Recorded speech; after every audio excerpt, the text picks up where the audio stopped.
नमस्कार मित्रों, मैं आपका मित्र विजय पुडवानी एक बार फिर आपका स्वागत करता हूं मेरे YouTube चैनल लीगल गुरु विजय पर। आज का टॉपिक है बेल, श्योरिटी बॉन्ड या ज़मानत जो कहें। देखिए, मैं ये छोटे छोटे वीडियो जो है लीगल नॉलेज पर इसलिए बना रहा हूं कि आपको जो ये कॉमन आदमी को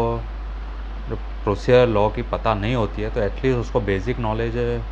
होना चाहिए, जिससे कि वो अगर कभी छोटा मोटा पुलिस का केस वगैरह होता है तो उसे घबराए नहीं और इजीली उसे सॉल्व कर पाए। और जो पुलिस का जो हद से ज़्यादा जो डर है, कोर्ट कचहरी का, पुलिस का, जुडिशरी का,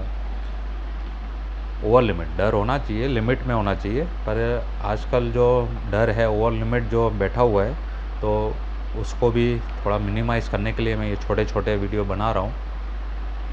तो आज का टॉपिक है बेल, श्योरिटी बॉन्ड और बेल बॉन्ड। देखिए, जब भी कभी कोई अपराध होता है,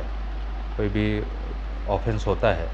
तो नेचुरल है कि पुलिस उसे पकड़कर, जिसने ऑफेंस किया है उसे पकड़कर पुलिस स्टेशन ले जाती है। चाहे वो अपराध मर्डर का हो, रेप का हो, या छोटी मोटी चोरी का हो, या एक्सीडेंट का हो, जो भी हो, तो पहला आता है कि उसे वो पुलिस स्टेशन पे लेके जाते हैं। अब इसमें से कई ऑफेंस में ऐसा है कि भाई आपको जो पुलिस है, पुलिस स्टेशन से ही आपको बेल मिल जाता है, उसके लिए आपको कोर्ट में जाने की कोई ज़रूरत नहीं होती है। अब बात करते हैं हमने कि भाई बेल देनी चाहिए, जो श्योरिटी है, जो हम ज़मानत देते हैं अपनी, तो वो किसी की ज़मानत हमको देनी चाहिए, नहीं देनी चाहिए, अगर देनी चाहिए तो किसके लिए देनी चाहिए और कितने अमाउंट तक देनी चाहिए। तो इसमें कुछ ऐसा होता नहीं है कि अगर आपके रिलेशन अच्छे हैं किसी के साथ और आपसे कोई वो मदद मांग रहा है कि भाई मेरे से ये छोटा मोटा ये अपराध हुआ है, या भूल से अपराध हुआ है, एक्सीडेंट हुआ है, या कुछ भी, और आपको ऐसा लगता है कि भाई ये आदमी ऐसा नहीं है, सीधा साधा है, उसको भूल मीन्स गलत तरीके से उसे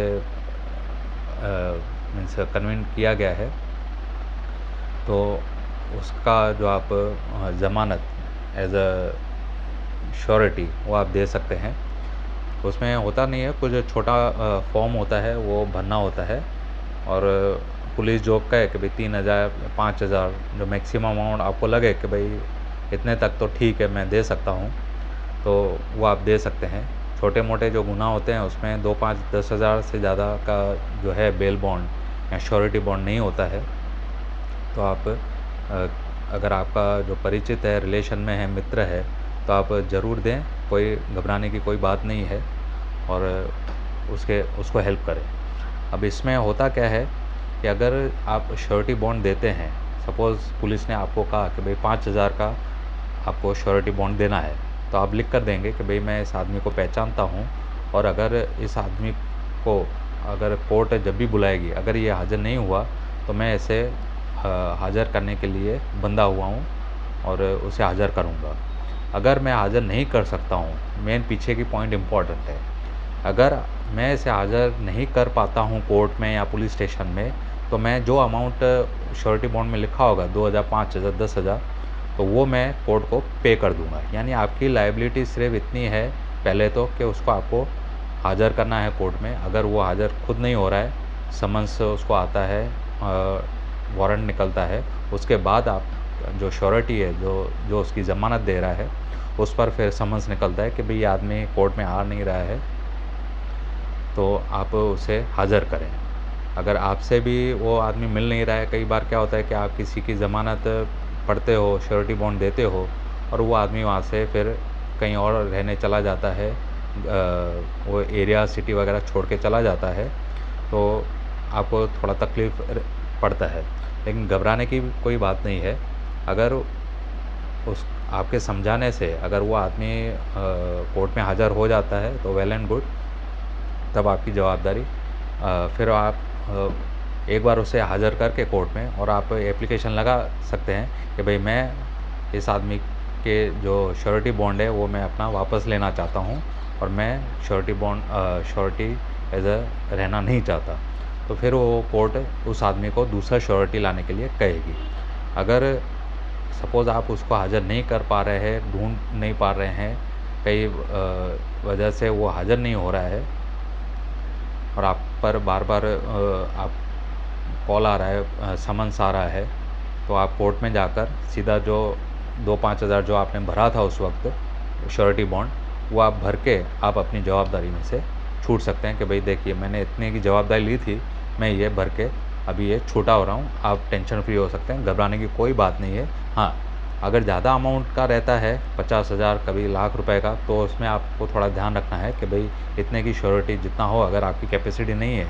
अगर आप सामान्य वर्ग के आदमी हैं तो 2, 5, 10 हज़ार तक आप बेयर कर सकते हैं श्योरिटी बॉन्ड।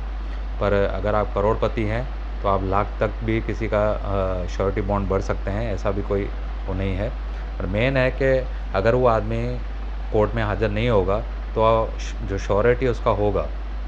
जिसने उसकी ज़मानत दी होगी, तो उस पर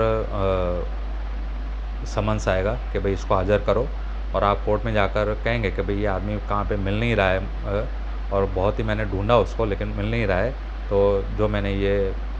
उसको श्योरिटी दी थी पुलिस को उस on behalf of that person, तो मैं अभी ये श्योरिटी में से मुक्त होना चाहता हूँ, ये मेरा एप्लीकेशन है और ये जो अमाउंट जो उसमें लिखा होगा वो आप भर के फ्री हो सकते हैं विदाउट टेंशन। कोई घबराने की कोई बात नहीं है। आप जितना आपको नॉलेज आता जाएगा लीगल का, उतना ही आपको एकदम इजी रहेगा। पुलिस और प्रशासन जो जुडिशरी है आपकी सेवा के लिए है और ज़्यादा घबराने की कोई ज़रूरत नहीं है।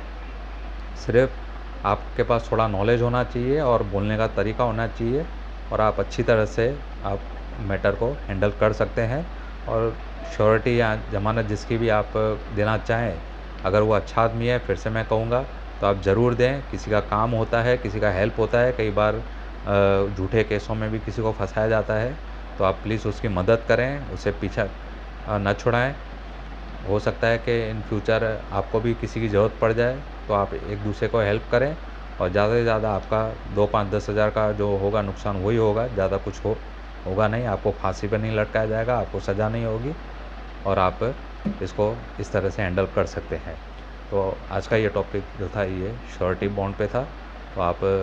ध्यान रखें, अगर किसी के श्योरिटी आप पढ़ते हैं तो